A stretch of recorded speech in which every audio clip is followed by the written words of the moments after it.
दुकान का मतलब होता है खरीद को, तो वो माफ़ करेंगे।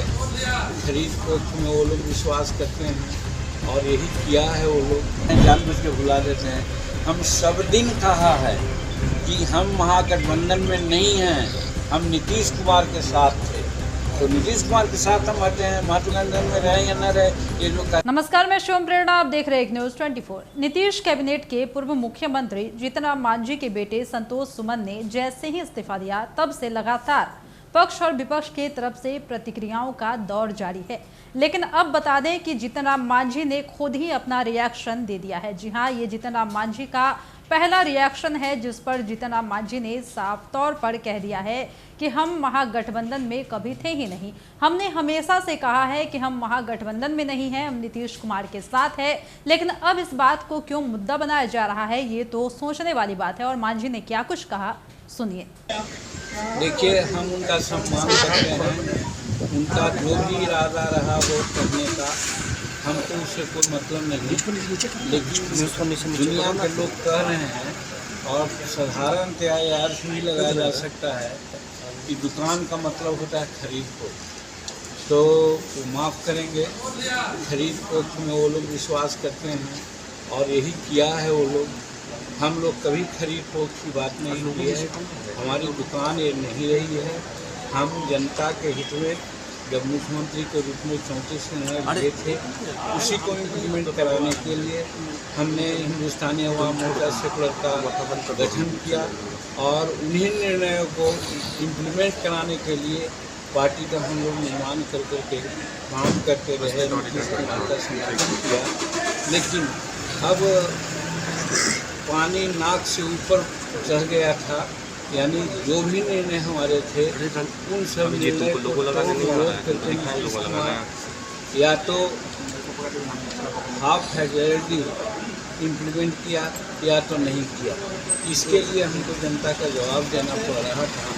और जनता, हमारे जो कार्यकर्ता लोग हैं, चाहे नेशनल काउंसिल में बैठक किया हो या कोर कमेटी की बैठक किया था, सब में जनता ने हमको इजाज़त दिया कि अब नीतीश कुमार के साथ आपको नहीं होना है। और ख़ास करके मर्ज करने का जो प्रस्ताव आया था कि पार्टी में मर्ज कर जाइए, तो ये हम लोगों को गवारा नहीं था। इसलिए आज हमारे लोग जब इस्तीफा संतोष कुमार दिए हैं और ये निर्णय हुआ है कि हम किसी पार्टी में मर्ज नहीं करेंगे और हमारी पार्टी इंडिपेंडेंट होकर के काम करेगी, चाहे चुनाव का मामला हो या संघर्ष का मामला हो। और इसके लिए हमारे लोग आज जुबिलियंट हैं, आज पटाखा फोड़ रहे हैं कि मांझी जी ने अच्छा निर्णय। कल प्रेस कॉन लड़ेंगे सर? अब तो 18 तारीख को जो हम लोग कार्य समिति की बैठक बुलाई है, कार्य समिति की बैठक में निर्णय लेंगे कि हम लोगों को क्या होगा। कल सर एक जज ये कहे कि हमने तो उनको मुख्यमंत्री बनाया, वो इतना सम्मान दिया, लेकिन फिर भी मांझी जी चले गए, ये अपने आप में समझ से बाहर है हमारे की। हाँ, जरूर समझ से बाहर उनको होगी और हम किसी का खिलाफत नहीं करते हैं। हम राजनीति में सबको सम्मान देने के लिए आए हैं, देते हैं। हम नीतीश कुमार को भी सम्मान देते हैं। लेकिन एक ही प्रश्न आप लोग के माध्यम से पूछते हैं, जब जीतन मांझी 9 महीने बिहार का मुख्यमंत्री रहा, कौन ऐसी गलत काम थी जिसके लिए उन्होंने गैर कानूनी, गैर संवैधानिक कार्य करवा करके हमको बाध्य किए कि साहब हम मुख्यमंत्री नहीं बने? क्योंकि लेजिस्लेटिव पार्टी की बैठक बुलाने का हक होता है लेजिस्लेटिव पार्टी के नेता को, और हम नेता थे और हम बैठक बुला चुके थे 19 फरवरी 2015 को। उस बैठक में निर्णय होता है, लेकिन कौन ऐसी बात आएगी कि शरद यादव को मिला करके उन्होंने 13 फरवरी को बैठक बुला ली और हाई कोर्ट में जल्दीबाजी में उसी में निर्णय उन्होंने ले लिया। तो गलतफहमी तो उन्होंने की है, उनको लगा कि जीतन मांझी ऐसा न करेगा तो दिक्कत होगी। और बात सही है, 19 फरवरी को जब राज्यपाल महोदय को हम इस्तीफ़ा देने गए थे, उस समय मेरे पॉकेट में लेटर था कि असेंबली भंग कर दें। अगर हम में महत्वाकांक्षी होती कि हम और मुख्यमंत्री रहे तो हम 6 महीना तो मुख्यमंत्री रह ही सकते थे। हम कार्यवाहक मुख्यमंत्री के रूप में रहते अगर असेंबली भंग करा देते तो, लेकिन हम भंग नहीं किया, हमने इस्तीफा देना उचित समझा। तो ये जवाब उन लोगों को है, अगर ये कहते हैं तो वो गलत कहते हैं कि कोई महत्वाकांक्षी बात को लेकर के हम चलते हैं। हम जनहित में चलते हैं, जनहित में वादा किया था, हमने किया था कि भाई किसान को 6-5 एकड़ ज़मीन रहने वाले किसान को बिजली माफ़ करो। नीतीश कुमार से कहते रहे, आज तक उन्होंने नहीं किया। जनता हमसे पूछती है कि आप सरकार में हैं, क्यों नहीं माफ़ हुआ। हमने निर्णय लिया था कि बच्चा क्लास दारू की नीति है, शराब नीति है। शराब नीति ठीक है, लेकिन इम्प्लीमेंटेशन क्या हुआ है। 70% गरीब जो मामूली है, एक आध बोतल या आधा बोतल पीता है, उसको जेल में भरा गया है, क्योंकि उससे पैसा मांगा जाता है, वो पैसा नहीं देता है, इसलिए वो जेल में चला गया है 70% लोग। उसके बाल बच्चे क्या कर रहे हैं उसका फिक्र है नहीं नीतीश कुमार को। इसके लिए हम कहा है, असेंबली में बोले हैं, पेपर के माध्यम से बोलते रहे, आप लोग भी सब जानते हैं, लेकिन सुने नहीं। आज बालू की नीति है, समूचा रोड खराब हो रहा है, जहाँ 20 टन ले जाना है 60 टन ले जा रहे हैं। और वैसा नदी जिसका बेड था अगर 1 फीट गहरा और जिसमें पानी आता था तो खेतों में जाता था, आज वो 3 फीट गड्ढा हो गया। अब 2 फीट भी पानी आएगा तो उसमें नहीं जाएगा। आज हज़ारों हजार किसान मारे जा रहे हैं और उनका खेत बंजर पड़ रहा है। इस मामले में भी खास करके हमारे इमामगंज डुमरिया बांके बाज़ार में हो रहा है। हम मना किया, हम निर्णय उनसे अनुरोध किया कि आप बालू उठाओ, बंद कराइए, लेकिन उन्होंने बंद नहीं कराया। तो आखिर हमने जनता के लिए किया है, जनहित में किया है, महत्वाकांक्षी के लिए कुछ नहीं किया है। अब फिर पुनः दोहराते हैं कि अगर महत्वाकांक्षी जीतन मांझी में रहता तो 19 फरवरी को रिजाइन नहीं करता, वो असेंबली को भंग कर देता। संतोष सुमन ने कल प्रेस कॉन्फ्रेंस में कहा कि महागठबंधन में उन्हें रखना है या नहीं रखना है वो डिपेंड करता है नीतीश कुमार पे। कल ललन सिंह कहते हैं उन्होंने तुरंत आप लोगों को महागठबंधन से आउट कर दिया, एक ही बार में कह दिया चले गए। ये भी आप लोग भूल जाते हैं, अब पता नहीं क्यों भूल जाते हैं, जानबूझ के भुला देते हैं, जानबूझ के भुला देते हैं।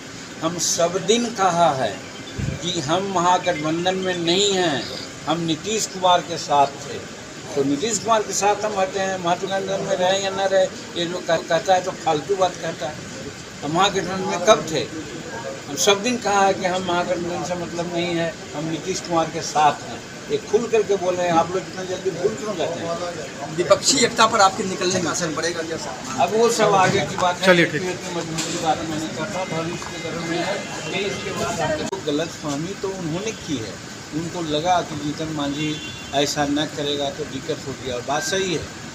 15-19 फरवरी को जब राज्यपाल महोदय को हम इस्तीफा देने गए थे, उस समय मेरे पॉकेट में लेटर था कि असेंबली भंग कर दें।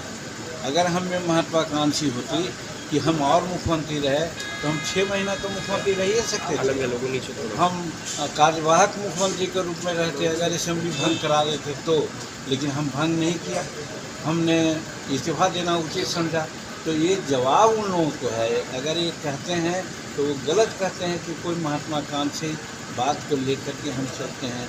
हम जनहित में चलते हैं, जनहित में वादा किया था, हमने किया था कि भाई किसान को 6-5 एकड़ ज़मीन रहने वाले किसान को बिजली माफ़ करो। नीतीश कुमार से कहते रहे, आज तक उन्होंने नहीं किया। जनता हमसे पूछती है कि आप सरकार में हैं, क्यों नहीं माफ़ हुआ। हमने निर्णय लिया था कि बच्चा क्लास से लेकर के MA क्लास तक के बच्चों का फीस माफ़ कर देंगे। नीतीश कुमार आज जो डेफिसिट ग्रांट होता है कॉलेज में नहीं दिए हैं, इसलिए बहुत से बच्चों का रिजल्ट घोषित हुआ है और उनका सब प्रमाण पत्र नहीं मिल रहा है।